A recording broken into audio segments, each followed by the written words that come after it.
Le vice-premier ministre en charge de l'Intérieur a convoqué à Kinshasa le gouverneur de l'Équateur ainsi que le bureau de l'Assemblée provinciale dans un contexte de vives tensions institutionnelles. Mais ce matin, la situation a encore dégénéré au siège de l'organe délibérant selon des sources locales. Une enquête judiciaire ouverte après la diffusion d'une vidéo controversée impliquant l'artiste Rebo Chulo accusé d'actes de torture. Une affaire qui enflamme l'opinion publique. Vous suivrez dans ce journal le déroulé des événements pour le moment. Et puis, sur la scène internationale, les discussions entre l'Iran et les États-Unis restent dans l'impasse à l'approche de la fin du cessez-le-feu. Les incertitudes persistent. Mesdames et messieurs, bonjour. Nous ouvrons cette édition dans l'Est de la République démocratique du Congo où les signaux d'alerte se multiplient. Dans le Sud Kivu, les autorités provinciales dénoncent une situation sécuritaire particulièrement préoccupante dans le territoire de Kabaré. Selon un communiqué officiel publié le 18 avril 2026, des informations concordantes font état de l'installation en cours d'une base militaire attribuée à des éléments de l'armée rwandaise dans le village de Mumosho, une présence jugée inacceptable par l'exécutif provincial qui y voit une atteinte manifeste à l'intégrité territoriale du pays et redoute un basculement progressif des équilibres sécuritaires dans une région déjà instable. Dans ce contexte, les autorités appellent à une mobilisation accrue tout en sollicitant l'implication du gouvernement central et des partenaires internationaux. Dans le même temps, la situation reste particulièrement tendue dans la province de l'Équateur. À Mbandaka, malgré les injonctions du vice-premier ministre de l'Intérieur, Jacquemain Chabani, le gouverneur Bobo Boloko Bolumbu, soutenu par une frange de députés provinciaux, aurait forcé l'accès à l'hémicycle. Objectif, organiser une plénière controversée en vue de statuer sur les départs du président de l'Assemblée provinciale. 15 voix sur les 20 possibles ont voté sur cette cause. Pour cette cause, voulais-je dire, une initiative qui illustre la profondeur de la crise institutionnelle et fait craindre une escalade politique dans la province. Sur le plan politique toujours, l'accord de cessation des hostilités récemment conclu en Suisse entre le gouvernement congolais et le groupe armé AFC M23 continue de susciter des réactions. Si cet engagement négocié sous l'égide du Qatar se veut une avancée vers l'apaisement, il est loin de faire l'unanimité. L'opposition, par la voix de Prince Epenge, en minimise la portée, dénonçant un accord sans effet concret sur le terrain. Elle plaide une fois de plus pour un dialogue national inclusif présenté comme la seule issue durable à cette crise. Changement de registre à présent avec une affaire qui secoue l'opinion publique. La chanteuse Deborah Chimpaka, connue sous le nom de Rebo Chulo, est accusée d'avoir fait torturer un individu dans sa résidence, un homme présenté comme chauffeur d'un de ses collaborateurs. Des accusations que l'artiste rejette catégoriquement, affirmant au contraire avoir été victime d'un vol de biens de grande valeur. Une affaire désormais entre les mains de la justice et qui continue de susciter des vives réactions. En ce début de semaine, une priorité sur la table du ministre d'État en charge de la justice. Une injonction donnée à l'auditeur général des FRDC aux fins de l'ouverture d'une enquête judiciaire. Le communiqué, signé ce matin même, renseigne qu'un lanceur d'alerte a transmis une vidéo montrant des graves violences imputées à plusieurs personnes, dont certaines en uniforme. Selon des descriptions du communiqué, il s'agit en effet de cette séquence de quelques secondes devenue virale sur les réseaux sociaux ce week-end.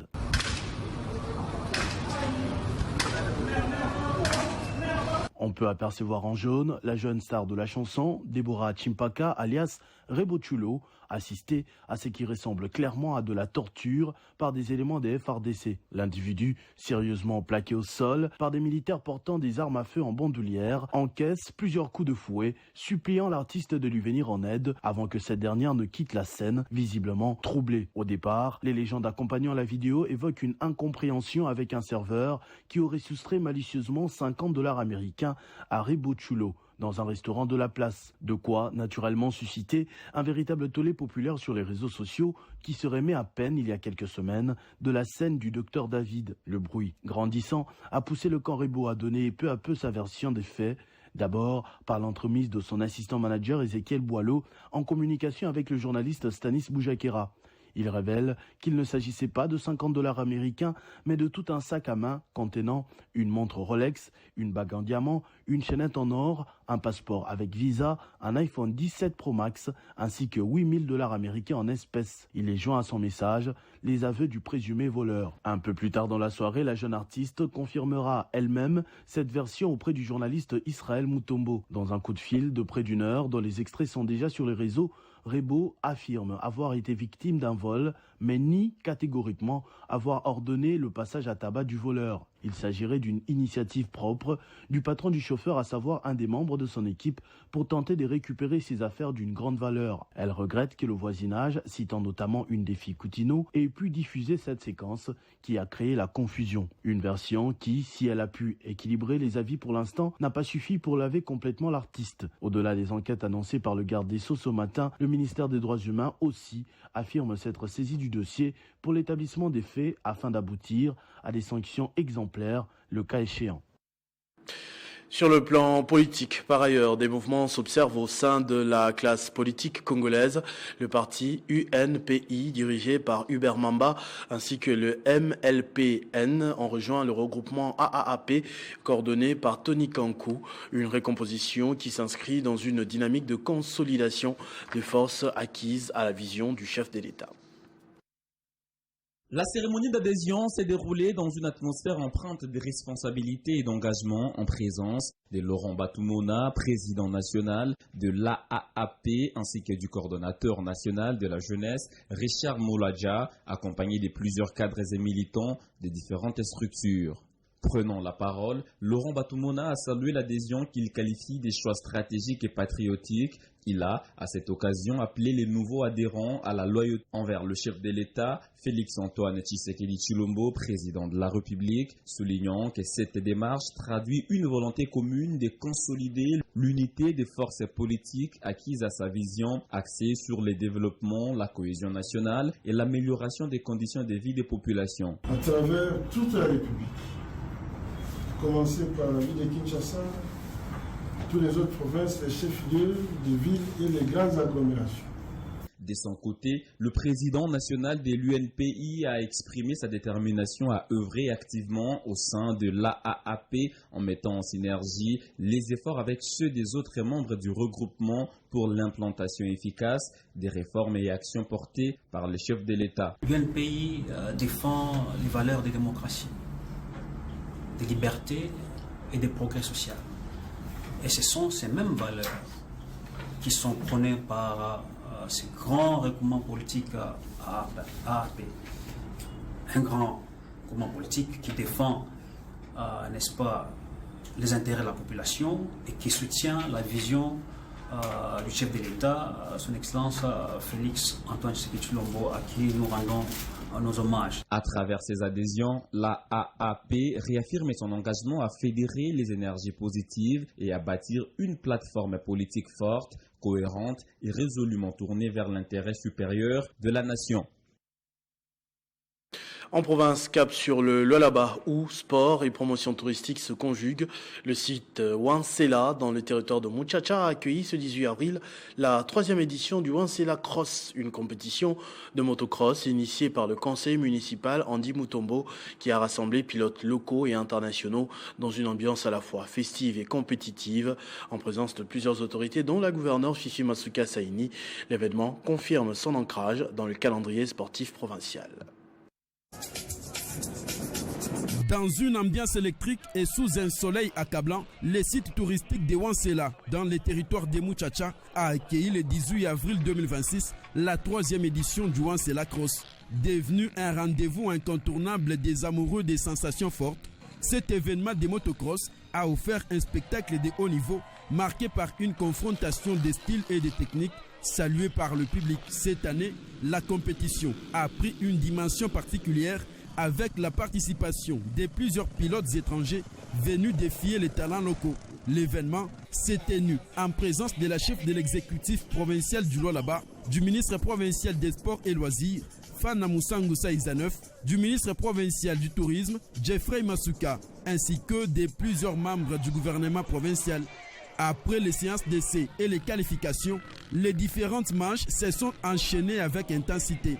Chutes spectaculaires, dépassements audacieux et accélérations fulgurantes ont rythmé la journée sous les cris et les applaudissements d'une foule enthousiaste. Les points d'orgue de la journée a été la grande finale où les meilleurs pilotes se sont affrontés dans une course où chaque virage pouvait bouleverser les classements. Au terme d'un duel serré, les vainqueurs ont été chaleureusement applaudis lors d'une cérémonie de remise des prix organisée par Andy Barampana Mutombo. La gouverneure Masuka Saini a salué une initiative qui contribue à la promotion du sport et du tourisme dans sa province des Cœurs. Elle a également réaffirmé l'engagement du gouvernement provincial à soutenir ce type d'activité. Vous m'avez montré aujourd'hui l'amour que vous avez pour votre province. Il y a quelqu'un qui m'a dit, maman, tu vis les gardes de tes enfants. Ils viennent de Colombie pour l'amour pour ce sport. Cet amour, que Dieu vous bénisse vous tous. L'organisateur n'a pas aussi manqué de mots justes pour remercier son public. Merci à vous tous d'être venus. Au-delà de la compétition, les Wanselacross s'impose désormais comme un véritable moment inédit de fête populaire et de cohésion sociale. Dans la dynamique régionale, le forum RDC Zambie-Angola, consacré au corridor de Lobito, s'est achevé le 17 avril à Katebi Beach Lodge. La cérémonie de clôture a été présidée par le vice-gouverneur cette fois, Clément Mufundi Chinat Karl. Objectif affiché, transformer ces corridors en un véritable moteur d'industrialisation et d'intégration régionale. Débuté le jeudi 16 avril à Katebi Beach Lodge, les travaux du forum régional RDC Zambie-Angola se sont refermés ce vendredi 17 avril 2026. Organisé par la Commission nationale des femmes entrepreneurs de la Fédération des entreprises du Congo, FEC, en collaboration avec celle du Lualaba, cet événement s'est tenu autour du thème Corridor de Lobito, accélérateur d'industrialisation et d'intégration régionale. Ces assises ont débouché à des recommandations issues des panels abordant des thématiques stratégiques pour une économie plus ouverte et inclusive adressée au gouvernement provincial et national, au secteur privé ainsi qu'aux partenaires techniques et financiers, a indiqué la vice-présidente. Au nom de la Commission nationale des femmes entrepreneurs de la FEC, la présidente a salué le travail accompli par les panélistes autour des thématiques et a permis de cerner les enjeux stratégiques liés au corridor de Lobito. Pour elle, les recommandations issues de ces forums engagent toutes les parties prenantes. À cet effet, elle a appelé à passer à l'action tout en exprimant sa reconnaissance envers le leadership et le sens d'accueil de la gouverneure des provinces, Fifi Masuka Saini. Les réflexions menées ainsi que les recommandations formulées au cours de ces assises nous engagent tous. En effet, elles nous obligent à dépasser le stade des intentions pour nous inscrire résolument dans l'action. Avant de clôturer, je tiens à réitérer mes sincères remerciements à son Excellence Madame la gouverneure de la province de Lualaba pour son leadership et son hospitalité.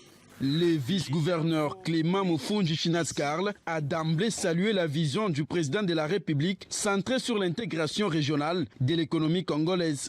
Il a exprimé sa satisfaction face à la qualité des interventions et des recommandations avant de procéder à la clôture du forum au nom de la gouverneure des provinces. Dans la vision portée par le président de la République, le corridor de Lobito ne se réduit pas à une simple voie ferrée. Il s'inscrit dans une stratégie cohérente de transformation structurelle de l'économie congolaise. Encourager la diversification productive, renforcer les chaînes de valeur régionales. C'est sur cette note d'espoir qu'au nom de Madame la gouverneure des provinces du Lualaba, je déclare clos le forum régional sur les corridors de Lobito. Je vous remercie de votre aimable attention. Dans le reste de l'actualité, certains membres du gouvernement soumis à 2 tirent leur épingle du jeu. Selon un baromètre réalisé par Sondage Le Point, Justin Kalumba, Patrick Mouyaya et Didier Boudimbu figurent en tête du classement des personnalités les plus performantes, notamment dans le contexte de la qualification des Léopards à la Coupe du Monde. Selon le baromètre d'opinion réalisé par Sondage Les Points en mars et avril 2026, le gouvernement souminois 2 a enregistré une consolidation progressive de son action. Ce rapport met en lumière un gouvernement structuré autour de 3 axes, notamment la stimulation économique ainsi qu'un travail remarquable en faveur du développement des sports. Selon les éléments récoltés sur terrain, le ministre de l'Entrepreneuriat et du Développement des petites et moyennes entreprises, Justin Kalumba Mwanangongo, arrive en tête du classement et s'impose comme la figure la plus plébiscitée, créditée des 69% d'opinion favorable. La performance du ministre de l'Entrepreneuriat et du Développement de PME est attribuée à l'intensification de ses initiatives en faveur de la transformation de l'écosystème entrepreneurial, surtout avec les programmes Transform, qui apparaît comme le principal levier d'action. À ceci s'ajoute le lancement des kits professionnels, la distribution d'équipements à des milliers de femmes entrepreneurs, notamment à Kananga et Mbujimaï, ainsi que les réformes visant à faciliter l'accès au crédit et à simplifier les procédures administratives. Le porte-parole du gouvernement, Patrick Mouyaya, arrive en 2e position du top 10 par sa gestion du front médiatique et la lutte contre la désinformation face à la guerre d'agression rwandaise.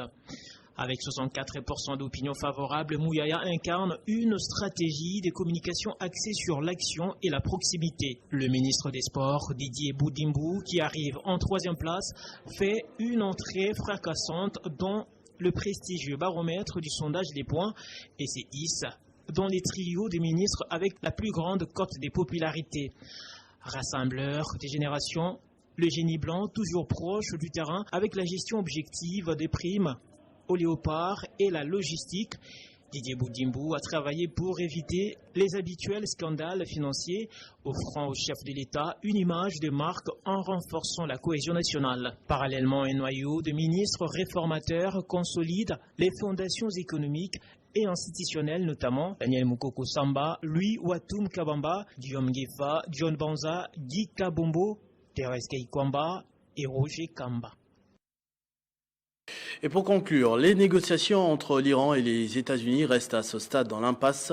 À l'approche de la fin du cessez-le-feu, aucune avancée significative n'est enregistrée, laissant planer de nombreuses incertitudes quant à une éventuelle désescalade.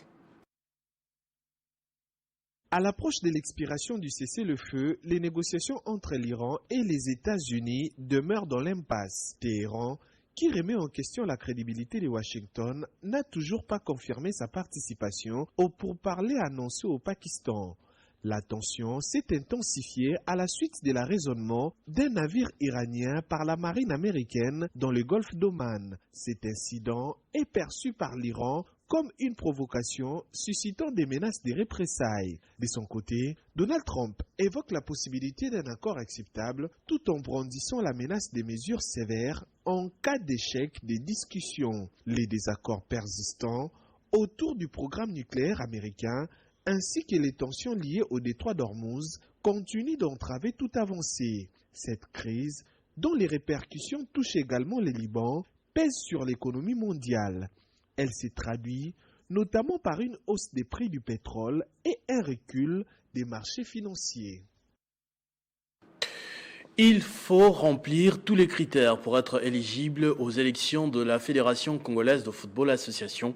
Aux interclubs de la CAF, les combinaisons de la finale sont connues.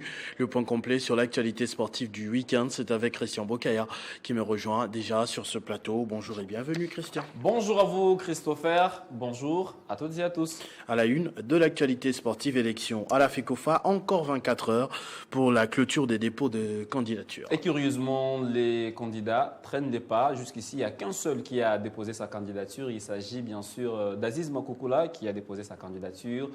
Vendredi, c'était bien sûr au siège de la Fédération congolaise de football, l'association, mais sur les réseaux sociaux, on voit une panoplie des candidats. Mais on attend voir parce que la clôture des dépôts ou du dépôt des candidatures interviendra bien sûr demain. Plus que 24 heures nous séparent de cette clôture. Alors je voudrais qu'on revienne sur le premier candidat qui avait déposé sa candidature. J'ai parlé tantôt d'Aziz Makoukoula, lui qui est venu avec un slogan « Le football aux footballeurs » et il veut bien sûr succéder à Constant Omar Selemani. On l'écoute.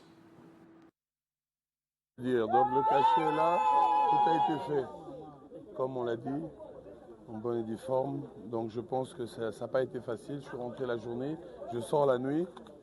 Mais pour le dire vrai, on est le premier et je pense qu'on sera toujours le premier. Merci.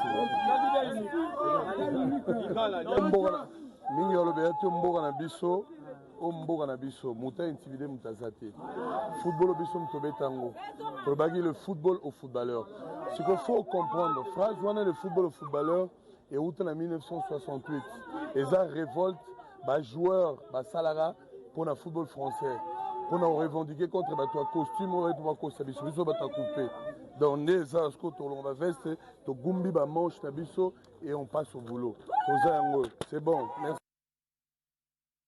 Beau discours. Pour être éligible aux élections à la FECOFA, il faut remplir tous les critères. Effectivement, Christopher, il faut remplir tous les critères. C'est ce qu'a déclaré le président de la commission électorale, Maître Michi Nyeka, qui était notre invité la semaine dernière, conformément à l'article 37.4 A à F des statuts. Le candidat doit être de nationalité congolaise et résider sur le territoire national de manière permanente, avoir précédemment été membre exécutif de la FECOFA ou membre d'un comité de gestion ou d'une ligue nationale ou provinciale ou d'une entité subdélégataire ou membre d'un comité de gestion d'un groupement d'intérêt reconnu par la FECOFA. Beaucoup de critères à remplir et je pense que beaucoup de candidats qui souhaitent déposer ou plusieurs personnes qui souhaitent postuler à la FECOFA ne maîtrisent peut-être pas tous les critères. Parmi ceux que vous évoquiez tout à l'heure qui se sont déjà présentés sur les réseaux sociaux, est-ce qu'il y en a que ces critères sont en train de disqualifier d'office? Oui, déjà. Plusieurs, parce qu'ils n'ont pas été membres d'une ligue subdélégataire. Il y a ceux qui n'ont pas jusqu'ici le certificat de nationalité. Il y a ceux qui ne résident pas au pays de façon permanente. Beaucoup de documents. Il y a ceux qui n'ont pas été présidents d'un comité de gestion. Ils ont été présidents d'une commission. Beaucoup de questions. Pour l'instant, on ne fait que déposer. Mais je vais voir comment est-ce que plusieurs candidats n'auront que leurs yeux pour pleurer, puisqu'il y aura maintenant la liste définitive et c'est bien sûr en début du mois de mai. Avant de passer au vote. Très bien. Ouais. Interclub de la CAF, les finales les combinaisons des finales sont connues. Effectivement, Christopher. Alors, on commence sans plus tarder avec 60 autant en Bundesliga, mais en Liga, en série, en première ligue, mais également en Ligue 1, il faut se battre jusqu'au bon. Même en Ligue 1 aussi, généralement, c'est gagné d'avance. Bien évidemment. Merci beaucoup, Christian Bokaya. Pas de Liga, parce que le match se jouera, je pense, ce lundi, ce mardi. Le week-end était plutôt de tout repos. Suite à la finale, même si là-bas aussi, il faudrait se le dire que c'est déjà quasi plié. On vous retrouve à 19h30. À 19h45 dans le 45 pour plus de détails. Merci beaucoup, ce journal est terminé. Je vous en rappelle tout de suite les principaux titres. Le vice-premier ministre de l'Intérieur en charge de l'Intérieur, justement, et la sécurité, a convoqué à Kinshasa le gouverneur de l'Équateur ainsi que le bureau de l'Assemblée provinciale dans un contexte de vives tensions institutionnelles. Mais ce matin, nous avons appris que la situation a de nouveau dégénéré au siège de l'organe délibérant. Une enquête judiciaire ouverte après la diffusion d'une vidéo controversée impliquant l'artiste Rebo Chulo, accusé d'actes de torture, une affaire qui enflamme l'opinion publique. Vous avez suivi dans ce journal les déroulés des événements pour le moment. Et sur la scène internationale, les discussions entre l'Iran et les États-Unis restent dans l'impasse. À l'approche de la fin du cessez-le-feu, les incertitudes persistent. Ne nous quittez pas tout de suite, la revue de presse avec Héritier Ntambois qui m'a déjà rejoint.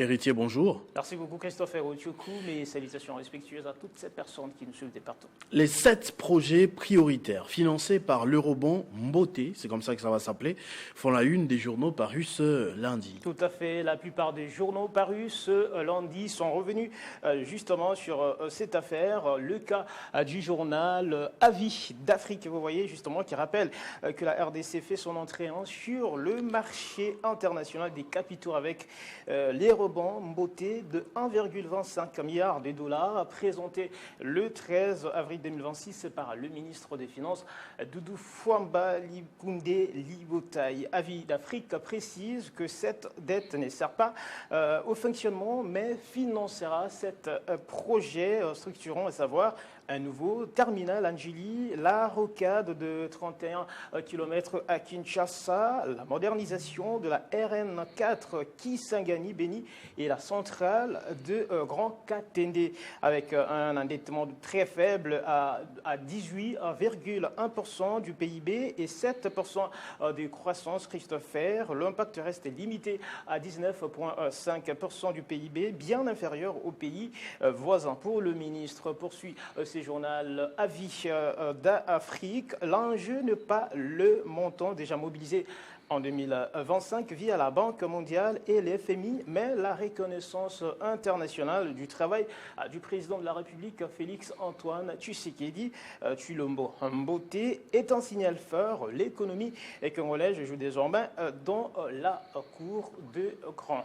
Amélioration du cadre de travail, la DGDA Kinville change de bureau.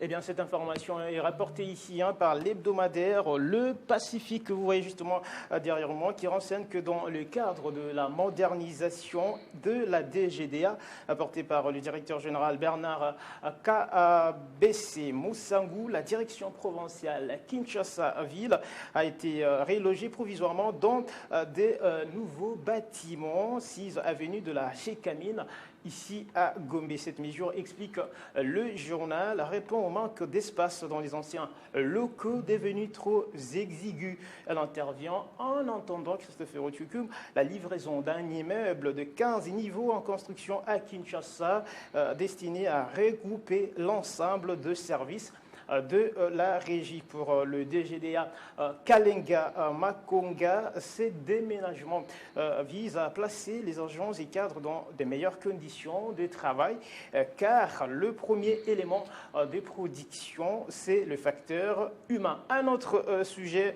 qui attire notre attention, il s'agit là bien sûr une ces campagnes du parti cher au professeur Vital Kamerhe, les trios Rémi Bokungu Junior Makelele et Joël Mongu à la manœuvre pour justement redynamiser le parti auprès des jeunes, explique ces journaux. La Fédération nationale des jeunes de l'UNC multiplie meetings et consultations dans les 24 communes de Kinshasa. Le 11 avril, un grand meeting s'est tenu au terrain Assosa à Kassavubu, animé par Rémi Bokungu, Junior Makelele et maître Joël Mongu. Le Pacifique rapporte, et j'en termine là-dessus, que les discours ont réaffirmé le soutien à Félix Tshisekedi et à Vital Kamerhe, tout en remerciant le secrétaire général Billy Kambale. Voilà qui m'a fait notre revue de presse de ce lundi, Christophe Roth. Merci beaucoup, héritier Ntamboir, pour cet exercice. On se retrouve très prochainement avec le même plaisir. À tous et à toutes également, merci de votre attention soutenue. Restez fidèles au programme de votre chaîne Télé 50. Vivez heureux, vivez 100 ans, mesdames et messieurs.